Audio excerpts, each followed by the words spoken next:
Hi Year 3, how are you? I hope that you're well and that you're happy. It's Miss Around here. As you can see, I'm working from my home just like you, and I would like to read you a story. I thought it would be nice for us to have a book together that we've started, and then when we're back in school we could finish it off together. So the book I've chosen is The Explorer by Katherine Rundell, and just have a look at the front cover. Doesn't it look exciting? We've got an aeroplane, we've got some kind of river, we've got some trees, we've got some rather exotic looking parrots. And what I like about this front cover as well is this review by the author Jacqueline Wilson, who you may have heard of.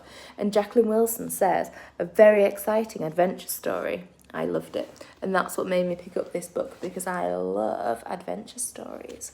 So I also want to read you the blurb on the back of the book, just to make you extra excited about this story. So it says, when their plane crashes, 4 children are stranded in the Amazon jungle. Ooh, I'm sure you know what a jungle is. Now they have to survive alone, but was someone there before them? Sounds good, doesn't it? So let's get started. I think today I might read you 2 chapters, because the first one ends on a bit of a cliffhanger. Okay, so I'll show you the picture before I start reading.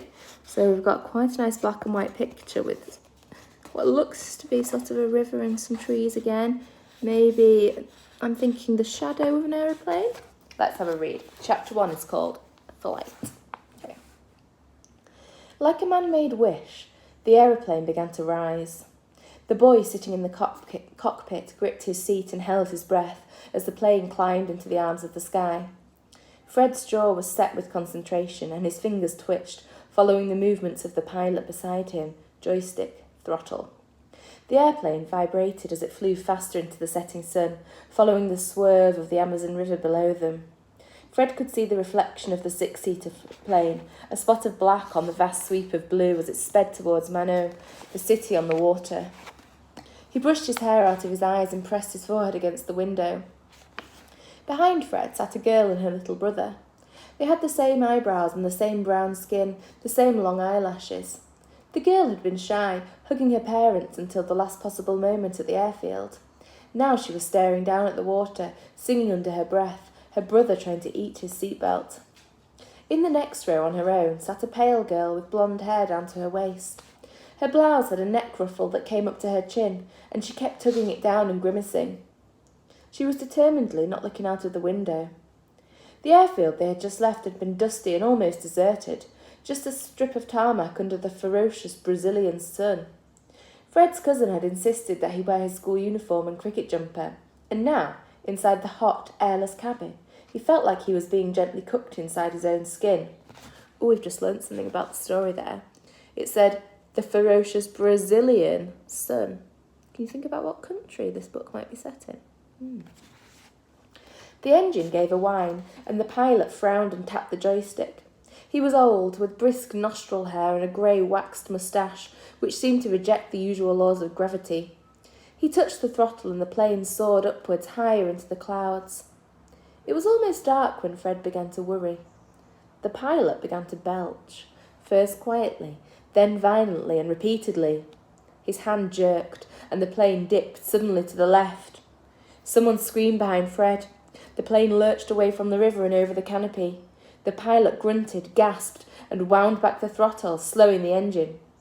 He gave a cough that sounded like a choke. Fred stared at the man. He was turning the same shade of grey as his moustache. "Are you all right, sir?" he asked. "Is there something I can do?" Fighting for breath, the pilot shook his head. He reached over to the control panel and cut the engine. The roar ceased. The noise of the plane dipped downwards. The trees rose up. "What's happening?" asked the blonde girl sharply. "What's he doing? Make him stop!" The little boy in the back began to shriek. The pilot grasped Fred's wrist hard for a single moment, then his head slumped against the dashboard. And the sky, which had some seconds before seemed so reliable, gave way. And that's where chapter 1 ends. Do you see what I mean by a cliffhanger? A cliffhanger means, oh, it's ended and we need to know what's happened. So read chapter 2, and it's called The Green Dark. Fred wondered as he ran if he was dead, but, he thought, death would surely be quieter. The roar of the flames in his own blood vibrated through his hands and feet. The night was black. He tried to heave in breath to shout for help as he ran, but his throat was too dry and ashy to yell.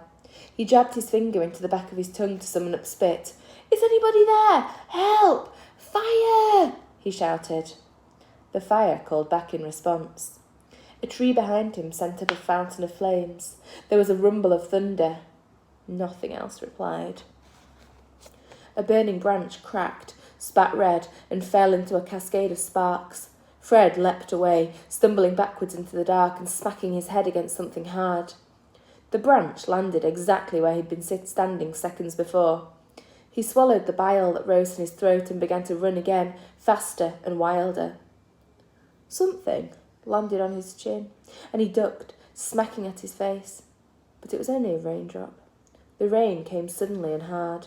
It turned the soot and sweat on his hands to something like tar, but it began to quench the fire. Fred slowed his run to a jog, then to a stop. Gasping, choking, he looked back the way he had come. The little aeroplane was in the trees. It was smoking, sending up clouds of white and grey into the night sky. And I'll show you the illustration there. Can you see? The aeroplane in the trees and all the smoke around it. You can see that's the tail of the aeroplane where it's crashed into the jungle. He stared around, dizzy and desperate, but he couldn't see or hear a single human, only the fern-like plants growing around his ankles and the trees reaching hundreds of feet up into the sky and the panicked dive and shriek of the birds. He shook his head hard, trying to banish the shipwreck roar in his ears. The hair on his arms was burnt and smelt of eggs. He put his hand to his forehead. His eyebrow had charred and part of it came away on his fingers. He wiped his eyebrow onto the sleeve of his shirt. Fred looked down at himself. One leg of his trousers was ripped all the way up to the pocket, but none of his bones felt broken. There was a vicious pain, though, in his back and his neck, and it made his arms and legs feel far off and foreign. A voice came suddenly from the dark. "Who's there? Get away from us!" Fred spun round. His ears still buzzing, he grabbed a rock from the ground and hurled it in the direction of the voice. He ducked behind a tree and crouched on his haunches, poised to jump or run. His heart sounded like a one-man band. He tried not to exhale. The voice said, "For God's sake, don't throw things." It was a girl's voice. Fred looked out from behind the tree. The light of the moon filtered deep green to the forest floor, casting long-fingered shadows against the trees, and he could see only 2 bushes, both of them rustling. "Who's there? Who is it?" The voice came from the second bush. Fred squinted through the dark, feeling the remaining hairs rise up on his arms. "Please don't hurt us," said the bush. The accent wasn't British. It was something softer, and the voice was definitely a child's, not an adult's. "Was it you throwing poo?" Fred looked down on the ground. He'd snatched up a piece of years-old fossilised animal dung. "Oh," he said, "yes." He was becoming used to the dark and could see the shine of eyes peering out from the grey-green gloom of the undergrowth. "Are you from the plane? Are you hurt?" "Yes, we're hurt. We fell out of the sky," said one bush, as the other said, "No, not badly." "You can come out," said Fred. "It's only me here." The second bush parted. Fred's heart gave a great leap. Both the girl and her brother were covered in scratches and burns and ash, which had mixed with sweat and rain and made a kind of paste on their faces. But they were alive. He was not alone. "You survived," he said. "Obviously we did," said the first bush, "or we'd be less talkative, wouldn't we?" The blonde girl stepped out into the rain. She stared at Fred from Fred to the other 2, unsmiling. "I'm Con," she said. "It's short for Constantinia, but if you call me that, I'll kill you." Fred glanced at the other girl. She smiled nervously and shrugged. "Right," he said. "If you say so, I'm Fred." "I'm Lila," said the other girl. She held her brother on her hip. "And this is Max." "Hi." Fred tried to smile, but it made the cuts on his cheeks stretch and burn, so he stopped and made do with a grin that only involved the left half of his face. Max was at the breathless stage of crying, and he clung to his sister so tightly his fingers were pressing bruises on her skin. She was leaning over to one side to hold him up, shaking with the effort. They looked, Fred thought, like a two-headed creature, arms entwined. Is your brother badly hurt? He asked. Lila patted her brother desperately on the back. He won't talk. He's just crying. Con looked back towards the fire and shivered. The flames cast a light on her face. She was no longer blonde. Her hair was grey with soot and brown with blood, and she had a scratch on her shoulder that looked deep. Are you all right? He asked, wiping rain out of his eyes. That cut looks bad. No, I'm not all right, Con spat. We're lost in the Amazon jungle, and statistically speaking, it's very likely that we're going to die. I know. Fred didn't feel he needed reminding. I meant, so no! Con's voice grew high and thin. I think it would be safe to say that none of us are all right. Not at all. Not even slightly. The bushes rustled. The rain hammered down on Fred's face. We need to find shelter, he said. A big tree or a cave or something that would... No! Max gave a sudden scream, a yell that was wet with spit and fear. Fred stepped backwards, raising his hands. Don't cry. I just thought... Then his eyes followed Max's pointed finger. There, 3 inches from Fred's shoe, was a snake. It was speckled brown and black, patchwork to match the jungle floor, and its head was as big as a fist. For 1 second, nobody breathed. The jungle waited. Then Max let out a second scream that dug deep into the night, and the 4 of them turned and fled. The ground was so sodden, and they ran pell-mell, sending up mud into one another's eyes and grazing their elbows against trees. Fred ran as if his body were not his own, faster than he'd ever run, his palms stretched out ahead of him. He tripped over a root and turned a full somersault, coming up, spitting earth. He ran on. The rain blinded him, and shadows flashed past him in the darkness. There was a yell behind him. Please, Max, said Lila. Fred turned back, skidding in the mud. He won't run. Lila bent over her brother. And I can't carry him. The little boy lay on his back, weeping up at the sky, his whole body shaking in the driving rain. Come on! Fred heaved Max over his shoulder. The boy was far heavier than he'd expected, and he screamed as Fred lifted him. But Fred grabbed both of Max's knees and started running, his whole body screaming with pain. He could hear Lila, her feet thumping close behind him. The stitch in Fred's side was almost unbearable when he tore out of the trees and into a sudden clearing. He halted, and Max bumped his head against Fred's spine and yelled. Angrily, he began trying to bite one of Fred's shoulder blades. Please don't, said Fred, but he was barely paying attention to the boy on his back. He stared, stunned, ahead of him. They were standing at the edge of a wide circle of trees, open to the sky and lit by the fat moon. There was a carpet of green moss and grass, and the stars above them were clustered so thickly that the silver outnumbered the night. Fred lowered Max to the ground and stood bent over, his hands on his thighs, panting. Did the snake chase us? Said Max. No, gasped Con. How do you know? Wailed Max. Lila dropped to her knees, clutching at her side. Snakes don't, Maxie. We both know that. I just... Panicked, said Con.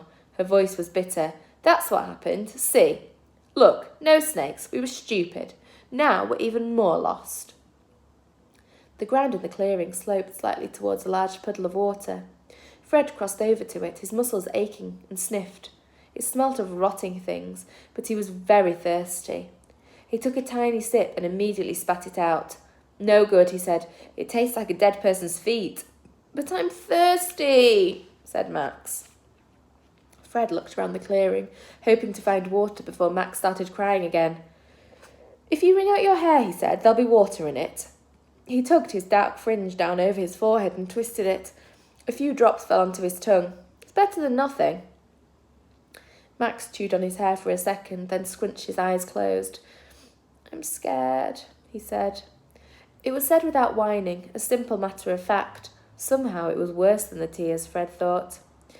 I know, Lila said softly. We all are, Maxie.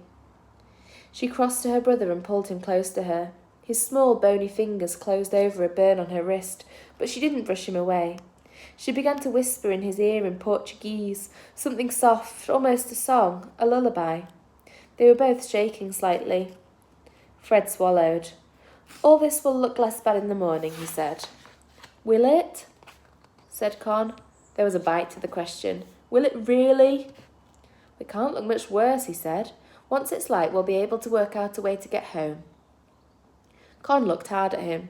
There was challenge in her look, and Fred stared unblinking back at her. Her face was all geometry. Sharp chin, sharp cheekbones, sharp eyes. What now, then? She said. Our Mama and Papa say, began Lila. The mention of her parents made her face crease and crumple, but she swallowed and went on. They always say you need to sleep before you think. They say when you're exhausted you do stupid things, and they're scientists, so we should sleep. Fred found his whole body was aching. Good, fine, let's sleep. He lay down on his side in the wet grass. His clothes were soaked through, but the air was warm. He closed his eyes. Perhaps he would wake up in his bed at school, he thought, next to the snoring of his roommates, Jones and Scrass. An ant crawled over his cheek. But aren't we supposed to stay awake in case we die of concussion, said Con. I think if we'd got concussion we'd be dizzy, said Lila. Fred, already half asleep, tried to work out if he was dizzy. The world began to spin away from him. If we all die in the night, I'm blaming both of you, said Con. It was on that cheering thought that Fred felt himself dropping down, down, away from the jungle and the thick night air, and into sleep. And that is the end of chapter 2. Thank you very much for listening to the first 2 chapters of The Explorer, and I'll be back again tomorrow to read some more. What did you think? The thing I like about Katherine Rundell's writing, our author, is that she makes things seem really vivid and really real, and I feel like I'm there, I'm watching it on TV when I'm reading the story. What do you think? If you'd like to send me a message, then you can do. You can either email me, your mums and dads have got my email address, or on our Year 3 webpage, there's a box at the top where you can type your own messages. So if you'd like to ask me anything or tell everybody what you thought about the first 2 chapters of the book, then you can do. And I look forward to speaking to you all tomorrow. I hope you have a nice day, and I hope you enjoy this lovely weather. Take care. Bye.